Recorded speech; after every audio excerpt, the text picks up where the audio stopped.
Here we go. Great. So as we get started, let me just introduce myself really quickly. My name is Bethany. I'm the Marketing and Communications Coordinator here at Broadreach. So if you've gotten emails from us or been to our website, written to us on social media, then you've been interacting with me. And our main presenter tonight is my colleague, Virginia. She coordinates all of our veterinary medicine and wildlife biology programs. And she's kind of the expert for all the ins and outs of those programs. I don't know if you want to introduce yourself, Virginia. Yeah. So as Bethany said, I coordinate wildlife biology and veterinary science programs now, but I've been at Broadreach since 2017. So this will actually be my 6th summer. Kind of crazy. And I actually started with Broadreach working with custom programs and school partnerships. So sometimes you see me running around with those divisions as well. And now I do coordinating for these programs and custom programs. I have led a couple programs myself, including the Bahamas Island Wildlife Program. So that one is pretty near and dear to my heart. But I've also been to Dominica, Iceland, and India with Broadreach. So excited for another awesome summer. Great. So just to kind of give you an idea of what we're going to go over tonight, first we'll give you a quick overview of what Broadreach is in case you aren't that familiar with us. Then we'll talk a little bit about our veterinary medicine adventures, and then our field biology adventures, just kind of talk about similarities and differences between them to give you an idea on which one might be right for you. And then we'll try and save a lot of time for questions at the end. So if you've got any questions, keep those in mind. And at the end, we'll answer that. There's a Q&A box. So feel free to drop the question in the box as we go on. And then if we answer it during the presentation, fine. If not, then we can get to that at the end. Right. So starting off with about Broadreach. So we've been coordinating adventures for students since 1993, so almost 30 years now. And our mission is to create mind-blowing adventures for students to actively learn, explore, and build skills through hands-on discovery and interaction with the world's oceans, ecosystems, and wildlife. So I think you'll really be able to see that mission in our vet med and wildlife biology programs. So if you're lucky enough to already be enrolled to join us this summer, or if you're here because you're just thinking about joining us, then we hope you'll realize the value we place on really providing an exceptional experience from the very first moment you call our office, throughout the journey of your program, and then even into college and careers and beyond. We really take a lot of pride in our program design. We intentionally choose partners and locations because of the opportunities they present for skill mastery, hands-on discovery, and incomparable adventure, of course. So in all of our groups, small groups of peers and accompanied by highly qualified instructors, we will provide students with countless opportunities to embrace their environments, build skills, learn authentically, and often earn college credits along the way. Give you a brief idea of our history because it's pretty cool. I think this picture really shows our history. This is from our very first trip back in 1993 on the very first Broadreach program in the British Virgin Islands with a kayaking trip. So the experience then was a little bit more rustic than what we do nowadays, but we still, I think, hold true to the values that fuel all of our Broadreach programs. I think something really special about the picture is that you can see our founder on the right-hand side there in the kind of the lower right corner. And you can see our current owner and director on the left side, Mott. So he recently became the owner and director of Broadreach. So he was one of the first students, and he's basically held every position possible in Broadreach, from student to instructor, coordinator, and now director and owner. So I think it really speaks to kind of the Broadreach community that is created through our programs. We really feel fortunate to have that type of history with our mission, and something we get to continue to build on each year. We've taken tens of thousands of students abroad, and we're really proud of what we do and excited to continue spreading that mission. Cool. One of the things that is so important to us are our instructors. When you call the Broadreach office, you often get me, Bethany, someone else awesome from Broadreach head coordinators on the phone. But when it comes to the summertime, it's actually our incredible instructors that are going to end up leading your adventure. I wish I could tag along, but instead I'll be here at the office to support our staff along the way. We're really proud of our instructors. About over half of them come back every summer, and that is a number that we're really proud of. They bring a lot of experience and Broadreach expertise when they come back year after year. And they also help us recruit new staff, and we hire new staff. And we're always looking for those really highly qualified, field experienced, passionate adults that are not just excited about what they're teaching or what their students are learning, but to just be a part of the experience as well. It's hard to say exactly who your instructor is going to be, but the general kind of average instructor, they're 28 years old, and that goes a little older, a little younger, depending on the position and the year. And if they're leading the academic component of a program, so like in Costa Rica or Ecuador, they must have a master's degree or a doctorate degree in the material they're teaching. So really like true experts in the field. And each program has 2 or 3 instructors. So we do our best to partner them up so that one has that real academic expertise, and then at least one has advanced medical training to assist in responding to any medical needs that the group might have. And then all instructors, academic and non-academic, also attend an intensive Broadreach training that's really specific to our style of programming and their particular trip. We like sit down and really go through all the nitty-gritty of it for them. We have marine biologists, zoologists, dive instructors, veterinarians, teachers. All of them are just so passionate about what they do, and they want to share it with our students, and that's why they're here. We love our instructors. I think they're the coolest group of people that I've ever interacted with. I just find that they are incredible mentors. Like even after a Broadreach program ends, we have instructors that write college reference letters and job recommendations, have them like come down and work in their labs as they're doing research. It's just a really cool community to be a part of.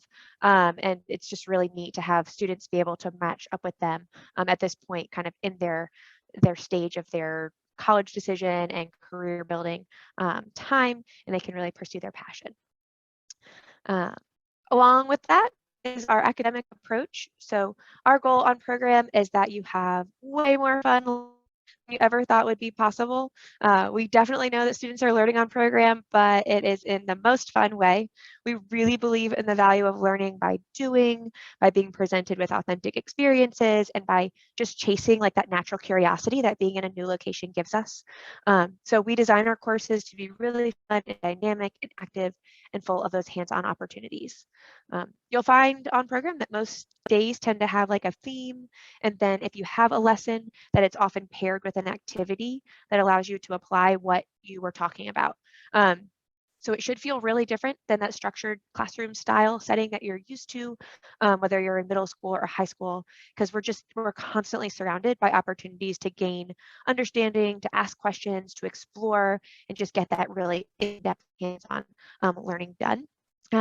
If you sign up for a program that has college credit, then there are a couple more traditional academic elements that you'll be exposed to on program because it's required for academic credit. So you'll take a midterm and a final. There'll be some graded field exercises, and then you turn in a couple graded journals as well. And the goal is really to have these items help celebrate what you've been learning and then also provide some feedback. I like to tell our students, though, perk is that everybody in your group is doing all those things, so you don't feel like you're missing out on any like birthday dinners or going to a football game. You're really just like hanging out together and doing your journals. So it's definitely still different than that typical classroom style. If you do have college credit on your program, they come from Lesley University, just as if you had taken the course on their campus in Massachusetts. And officially enrolling as a student at Lesley is optional, but we expect students to take part in the course either way. So either you're taking it for credit or you're auditing it. We recommend enrolling for credit because if you're doing the work, you might as well earn the credit. And since registration fees, should you choose to register, are included in your Broadreach tuition, it just seems like a no-brainer if you ask me. But at the end of the summer, we'll share instructions on how to request that official transcript. But prior to the summer, one of the things we'll do is ask you to opt in or out so that we can make sure that we get all that paperwork sorted for you on your behalf. All right, here's the big one for the summer, health and safety. Understandably, some of the most frequently asked questions we get from students, and particularly their parents, are related to safety. And we work year round and take a really proactive approach to managing risks that might be presented while students are on program. So that goes from the way we hire staff to our instructor training, vetting our in-country partners, creating our itineraries. Students' well-being is just always top of mind. One of the things we do is we develop emergency action plans for every place we visit. So not just Costa Rica, but like each specific town we visit in Costa Rica. So very specific, very extensive emergency action plans about how we should respond to different incidents, whether they're large or small. The majority of what we deal with on programs tend to be like cuts and scrapes and bruises, but every now and then you do get something a little bigger like a stomach bug or a broken bone. That requires something more extensive in the medical field. But our instructors are trained on how to manage those incidents. And then our office here is on call 24/7 to help support that as well, both for our instructors and our families if anyone needs anything at any time. And then something that's really cool to the Broadreach way is that we also include our students in that risk management process. We want to encourage our students to be part of the solution, and they get briefings from their instructors every time they go to a new location. We give them responsibilities as far as being leaders on program to help manage risks even further. So that's kind of a cool version of Broadreach's risk management. And then a question that's on top of everyone's mind right now is also an increased awareness of how COVID is affecting our programming. And we've updated our risk management systems for each location that we visit and continue to really keep ourselves up to date on what's going on in each location and are updating our processes as necessary. This summer, that means having all students and staff vaccinated, but then we also have country-specific information that we'll share with families that are enrolled. Really, we just want you to rest assured that we are committed to taking exceptional care of your student, and that is our top priority.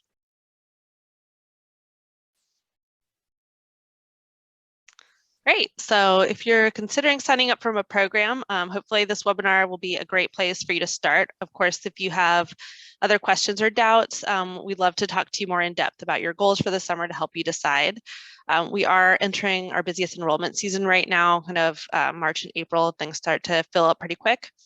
And some programs already have, getting close there, if not full.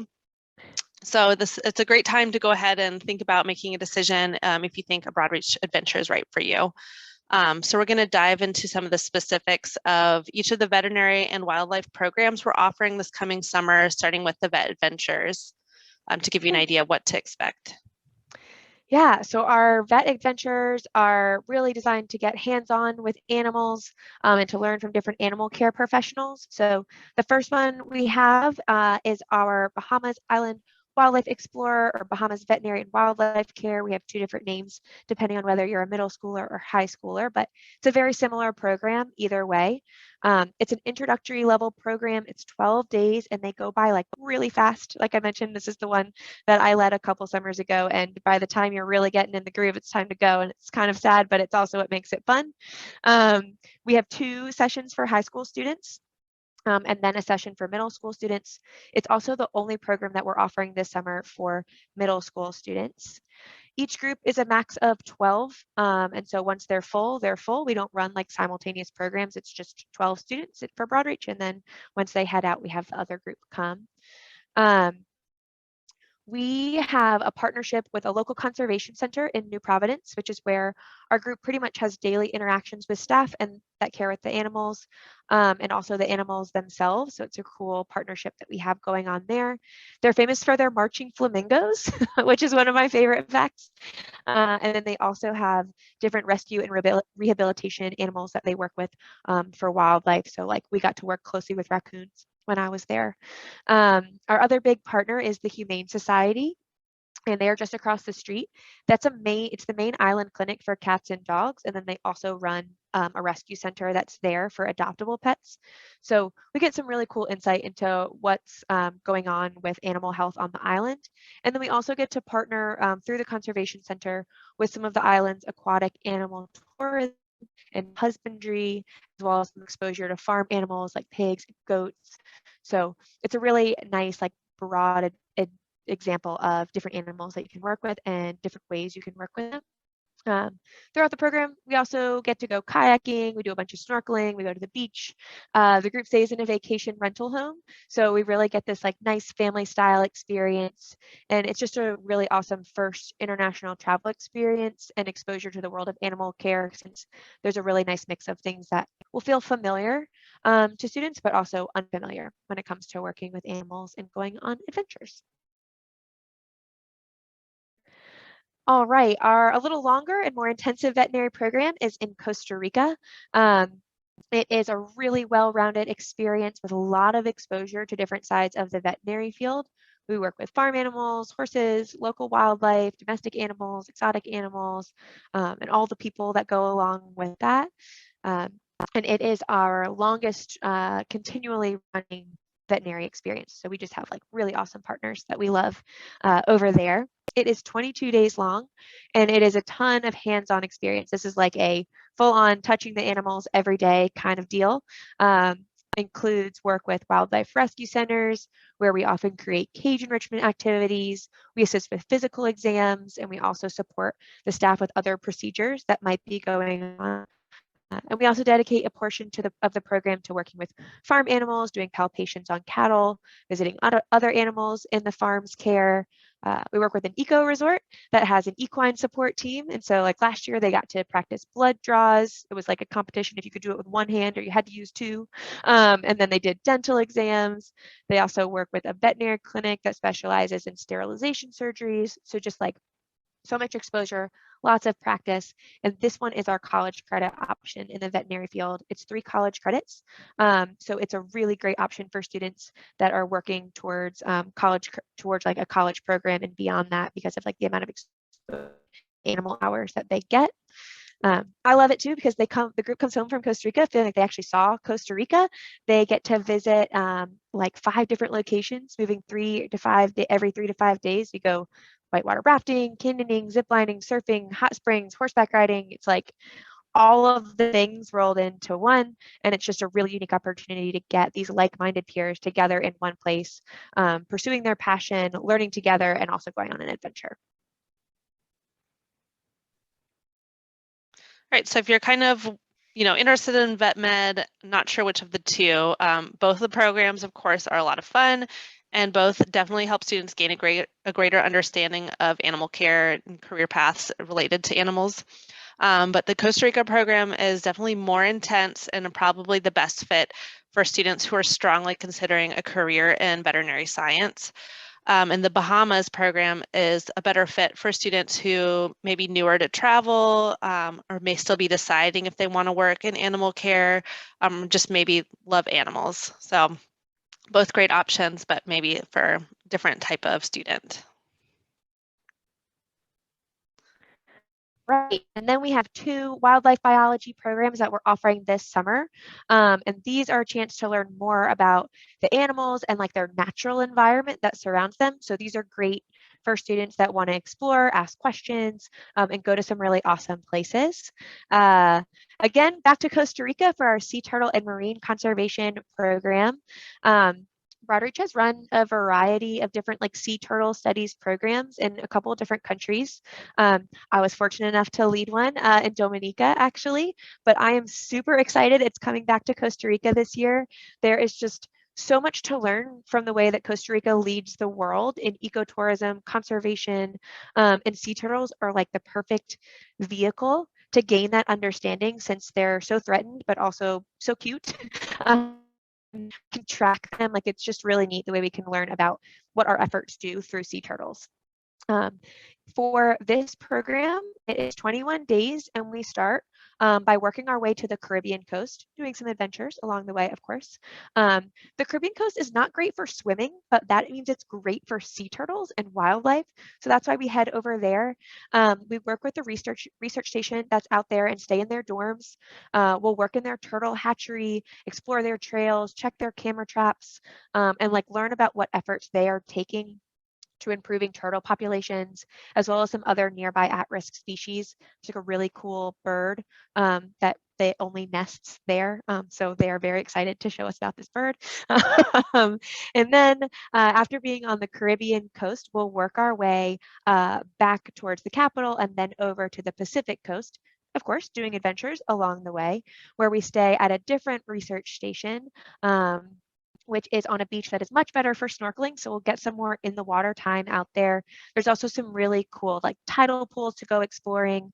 There are still sea turtles, but they tend to be more like swimming sea turtles as opposed to nesting sea turtles. We'll also do a marine mammal survey and go out on the boats one day. So lots of cool like hiking, beach bonfires, just pura vida life that we get to embrace for that second half of program. We'll do adventures like rafting and surfing, of course, since we're in Costa Rica, and you can't miss that part. And then our final program that we'll go into depth about tonight is our Amazon and Galapagos Eco Adventure. This is one of our most rustic, but also in my opinion, like one of the most unique adventures that Broadreach offers. It is packed with like bucket list locations that you just can't get to otherwise, and a lot of exposure to places and animals and researchers that is just like very limited access. So you can't do this trip with your family, which I'm really excited about. The adventure starts by our hike up to a remote research station in the cloud forest, where we work with a team of field biologists. We do our orientations out there, but we learn a lot about like the environment, data collection, and the natural history of Ecuador. At night, we watch like lava coming down off the volcano that's like a couple hundred miles away. It's really beautiful. And then we trek down to the Amazon, where we ride a dugout canoe to a research station out there, and we live along the Amazon River to learn about the rainforest. We study really cool plants. We search for animals that are super unique to that region. There's like a parrot salt lick, and so you can go and see the parrots like congregating there and screeching. It's really beautiful. And then we head back to Quito. We take a nice hot shower. We get to check out some of Ecuador before we have a flight, and then we go out to the Galapagos, which is definitely a major highlight, but it's just a small portion of this program. We get to see really cool endemic species. Our main hub is San Cristobal, where they have just beyond a number of sea lions that you'd expect to see. They're everywhere. There's also giant tortoises, blue-footed boobies, just everything. When we're on the Galapagos, we focus a lot about how humans have impacted animal populations, and then of course make time for adventures like snorkeling with the sea lions and going around the reefs of the island.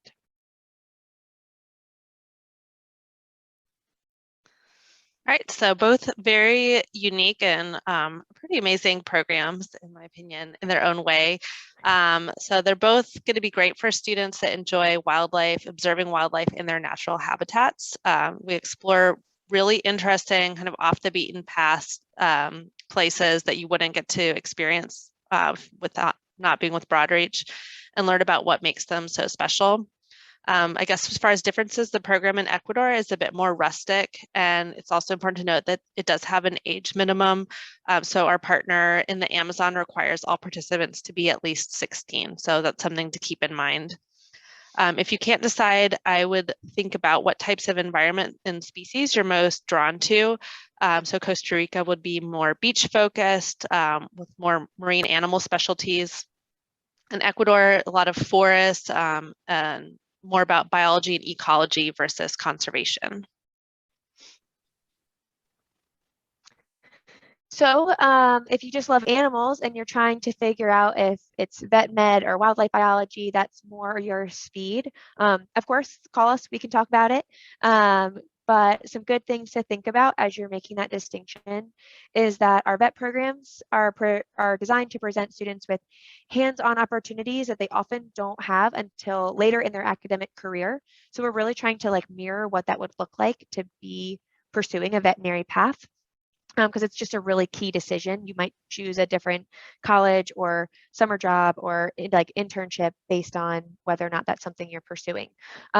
We spend a lot of time working and living alongside vets and wildlife specialists at rescue centers and clinics. So not as much in like natural environments, and just really getting to have that like one-on-one connection and mentorship of those Broadreach instructors that have a wealth of experience in this field. And then for lack of a better word, it's like the touching animals experience, right? Like we are holding the animals that we are working on. We are helping with physical exams, whereas our wildlife biology courses are really designed to give students the opportunity to explore the amazing places and the amazing animals in their natural habitats. Super observational, outdoorsy, and the hands-on element of these programs is that it's related to authentic research techniques like camera trapping, animal tracking, biometric data on animals that are already in captivity.